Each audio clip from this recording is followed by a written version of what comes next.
આપણે બનાવશું મેગી વટાણાનું શાક. તેના માટે આ વટાણા છે તેને સૂકા છે ને મેં રાત્રે પલાળી દીધા હતા. અત્યારે ધોઈને સરસ સાફ કરી લીધા છે. અને આપણે એક મેગી લેશું. આ આપણે મોટી મેગી લીધી છે એટલે તેમાંથી આ બે નીકળ્યા છે પીસ. અને તેમાં શું શું મસાલા જોઈએ છે તે હું શાક બનાવતી વખતે તમને બતાવતી જઈશ. તો આપણે બનાવશું મેગી વટાણાનું શાક. આપણે આ વટાણા છે તેને આપણે બાફી લેશું આ રીતે. નાની એક વાટકી મેં પલાળ્યા હતા, તે પલળીને આટલા થયા છે. અને આપણે તેમાં થોડું બાફવામાં મીઠું લેશું.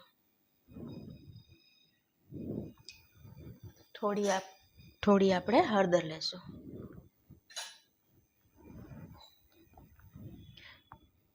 અને આપણે વટાણા ડૂબે એટલું પાણી લેવાનું છે. અને આપણે 3 વિસલ વગાડવાની છે. તો આપણે વટાણાને બાફી લેશું. આપણે વટાણા જે બાફવા મૂક્યા હતા તે સરસના બફાઈ ગયા છે. આપણે આ રીતે બાફવાના છે, એકદમ સરસ થઈ જાય. તો 3 વિસલ વગાડશું તો આ રીતે સરસના થઈ જશે.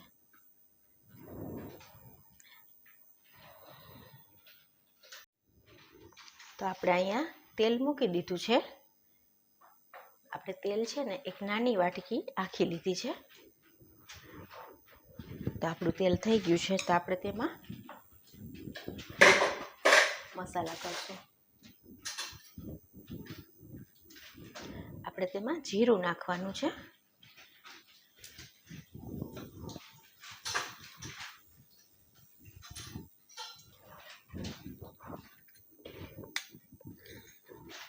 જીરું આપણું થઈ જાય એટલે આપણે તેમાં હિંગ નાખશું.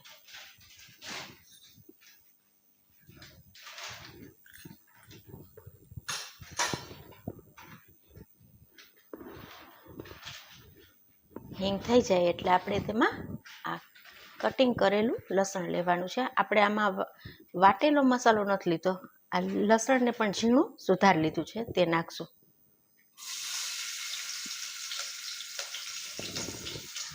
અને આ તીખા લીલા મરચાં છે તેને પણ આ રીતે સુધારી લીધા છે. આપણે તે નાખશું આમાં.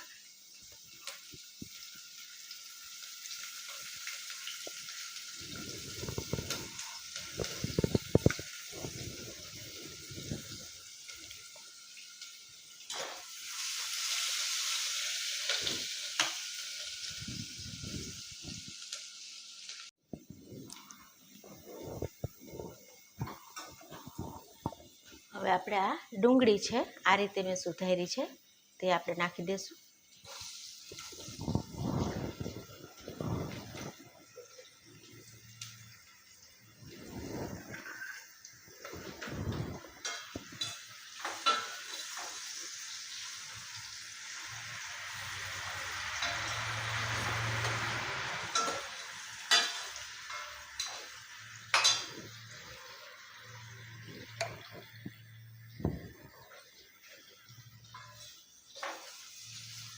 આપણે ડુંગળીને આ રીતે પકાવવાની છે થોડી વાર.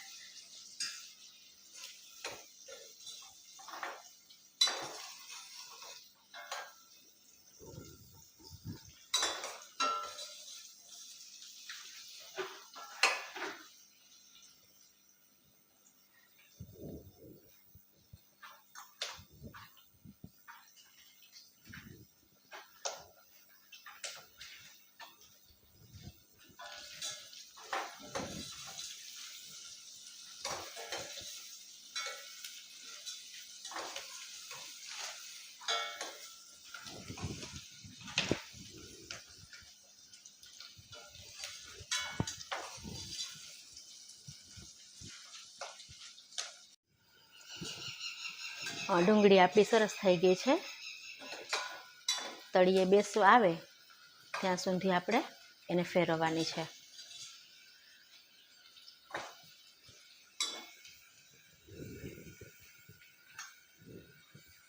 હવે આપણે તેમાં આ 3 નંગ ટમેટાં છે, 3 નંગ ડુંગળી હતી અને 3 નંગ ટમેટાં છે તેને મેં આ રીતે મોટા મોટા સુધાર્યા છે તે આપણે નાખી દઈશું.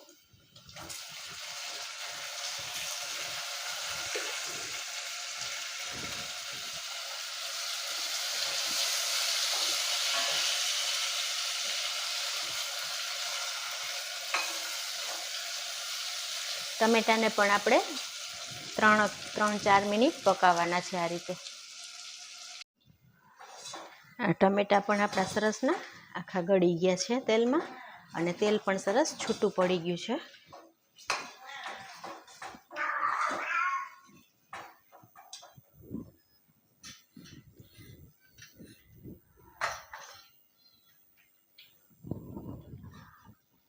તો હવે આપણે મરચું પાવડર લેશું. મોટી 1 ચમચી લીધી છે.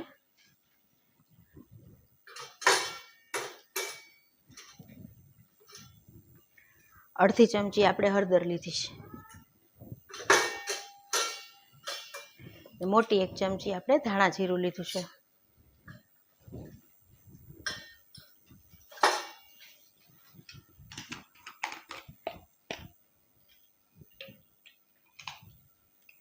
ને અહીંયા આપણે ગરમ મસાલો લીધો છે. આપણે ગરમ મસાલો જે કોઈ વાપરતા હોય તે લેવાનો. જે ઘરમાં આપણે જે વાપરતા હોય તે નાખી શકાય.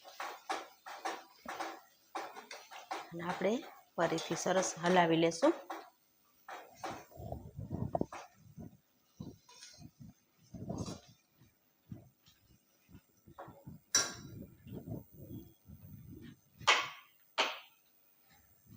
આપણે થોડું મીઠું લેશું. જો મીઠું આપણે બાફવામાં લીધું હતું એટલે આપણે એ પ્રમાણે લેશું.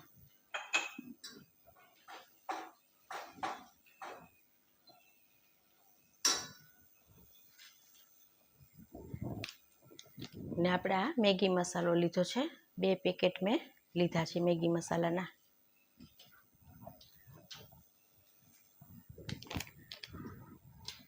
તમારે જેટલો લેવો હોય એટલો લઈ શકાય.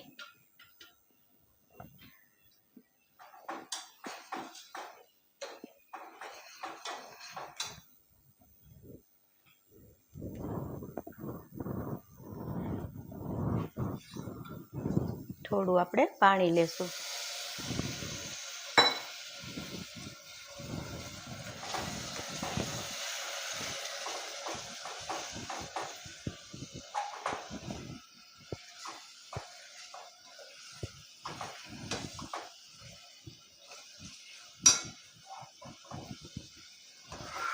મસાલો આપણો એકદમ સરસનો ચડી ગયો છે અને તેલ પણ છૂટું પડી ગયું છે.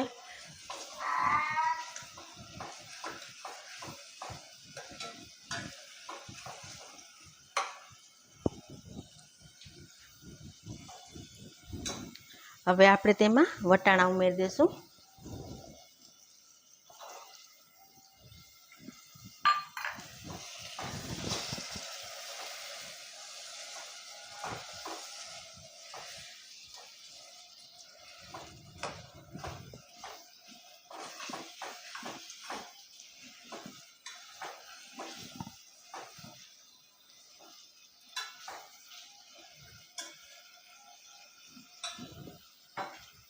આપણે એમાં 1 ગ્લાસ પાણી નાખશું.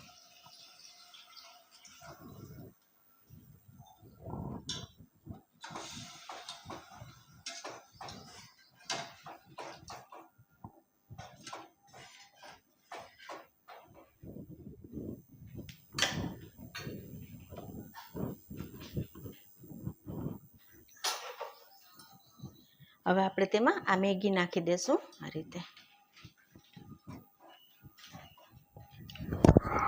અને આપણે ઢાંકી દઈશું.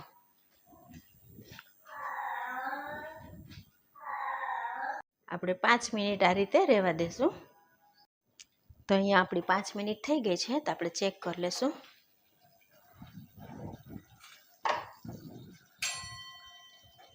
હા, સરસ થઈ ગઈ છે આપણી મેગી પણ.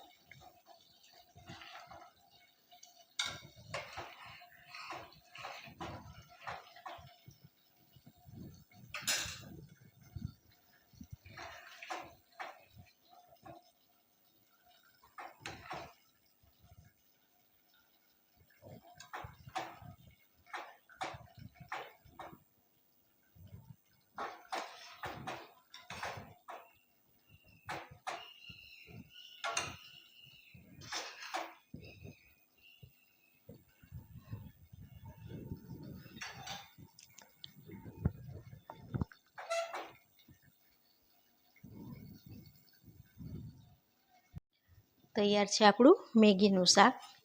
તો આપણે તેને પ્લેટમાં લેશું.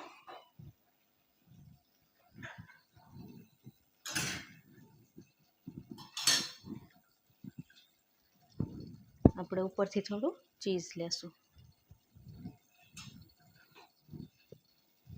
થોડા ધાણા લેશું.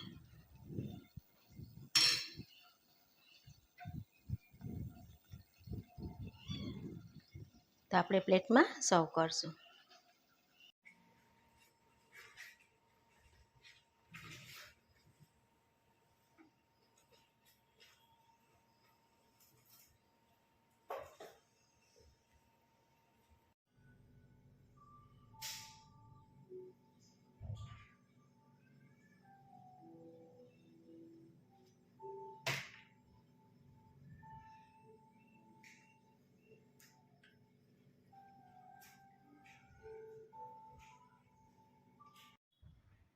તૈયાર છે આપણું મેગી વટાણાનું શાક.